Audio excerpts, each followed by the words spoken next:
Hey guys, so today we're going to read chapter 53, The Farm Country. This is the first really big clue as to finding out the different locations that Roz is going to have to travel through on her way home. And I'm hoping she's up for quite a big adventure. Chapter 53, The Farm Country. During their travels, our friends passed every kind of farm imaginable. The farms grew crops in vast fields, and others grew crops in great glimmering greenhouses. Some farms let their animals graze through open pastures. Others kept their animals confined in small enclosures. Some farms had old-fashioned barns and sheds, and others had modern laboratories that made meat, eggs, and milk without any animals at all. There seemed to be an infinite number of ways to produce food for humans. The farms were teeming with robot workers, and Roz couldn't resist spying on them as she carefully slunk past. The robots worked in fields and machines and livestock, and their bodies shining in the sun, shimmering in the heat. This must have been how Roz looked back in Hilltop's farms. Were there any of these robots like her? Were any of them quietly dreaming of escape? Or were they all just mindless machines, content with their place in the world? What do you guys think? That's the end of chapter 53. What do you guys think? Do you think that maybe there's more robots like Roz? Are more of them have feelings and emotions, or are they all just very robotic and don't care? What's your thought?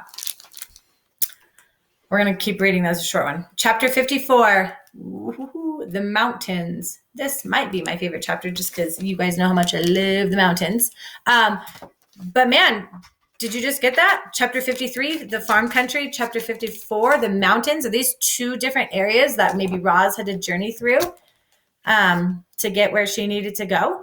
So check back on your map, see if they're there. We're going to be creating another map at the very end of this unit to see if we were right. All right, chapter 54, the mountains. The flat plains of farm country gradually rolled into hills and valleys. There are fewer crop fields and more forests. The hills grew taller, the valleys sank deeper, the farms disappeared entirely. Our friends had reached the mountains. Brightbill floated on the wind as Roz climbed on slopes. They passed craggy rock formations and rushing waterfalls and meadows lush with flowers.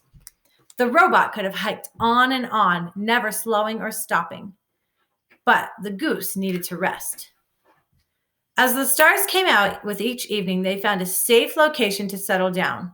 Frost was common in higher regions, and Roz took the lighter from her tool belt and built small campfires to keep her son warm. Do you guys remember when she did that in the first book, when she learned to build fire for the egg and then taught the other animals how to do it? What happened when she taught the other animals how to build a fire?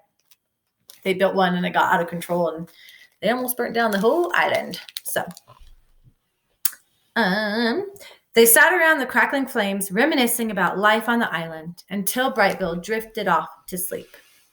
As the sun came up each morning, they'd clear away all the trace of their campsite and set off again, deeper into the mountains. Eagles perched on jagged cliffs, fish splashed through the gurgling streams, chipmunks bickered in the thick undergrowth. It felt good to be back in the wilderness, but this place wasn't home. So the travelers kept a brisk pace. The robot adjusted her camouflage to match her surroundings. In the forest, she wore leaves and tree bark. In the meadows, she wore grass and wildflowers. In the rocky terrain, she wore dirt and weeds. Even way out in the wilderness, she wanted to go unseen. What Roz didn't realize was that she was already being watched. Who do you think is watching Roz? I think maybe we got a pretty good guess from the previous chapters, right? We know there's an airship kind of flying around. So I don't know. What are your predictions? For today about that, I want you to think about what type of camouflage would you put on if you were trying to disguise yourself in two different settings. Now we know Roz used dirt and flowers to disguise herself on the island. And what she used to disguise herself in the mountains and in the fields. Okay, so if you were at the grocery store and you had to disguise yourself to blend in, what would you put on your body? Be creative. Tell me about it. You can draw me a picture. You can write about it in a paragraph. You can take a video and send it to me, or type it in an email. But I want to know what you would use to disguise yourself at a grocery store. And then what would you use to disguise yourself if you were trying to stay camouflaged at the zoo? Think about it. So I can't wait to hear your ideas and see what types of camouflage you would have. And I will share with you my ideas tomorrow. See you guys.